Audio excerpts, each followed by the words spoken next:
রহমান রহিম। হজরত আবু হুরায়রা রাদিয়াল্লাহু তাআলা আনহু হইতে বর্ণিত আছে যে হুজুর সাল্লাল্লাহু আলাইহি সাল্লাম ইরশাদ করেন, এক মুসলমানের উপর আবার মুসলমানের ৬টি হক আছে। আসলে ৬টি হকের ভিতরে সীমাবদ্ধ না। রাসূলুল্লাহ সাল্লাল্লাহু আলাইহি সাল্লাম যখন বর্ণনা করেছেন ওই সময়ের উপরেই, ওই পরিপ্রেক্ষিতেই ৬টির কথা আলোচনা করেছেন। সাহাবায়ে কেরাম বললেন, আল্লাহ রসুল সে ৬টি কি? আল্লাহ রসুল সাল্লাল্লাহু আলাইহি সাল্লাম বললেন, তার সঙ্গে যখন সাক্ষাৎ হবে তাকে সালাম করো। ২ নম্বরে সে যখন তোমাকে দাওয়াত দিবে তা কবুল করো। ৩ নম্বরে সে তোমার কাছে কল্যাণ কামনা করলে তুমি তাকে কল্যাণ করো। ৪ নম্বরে সে যখন হাসি দেবে আলহামদুলিল্লাহ বলবে, হাসির উত্তরে ইয়া রাহমুকাল্লাহ বলো।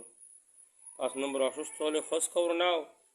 ৬ নম্বরে হলো সে মারা গেলে তার জানাজায় অংশগ্রহণ করো।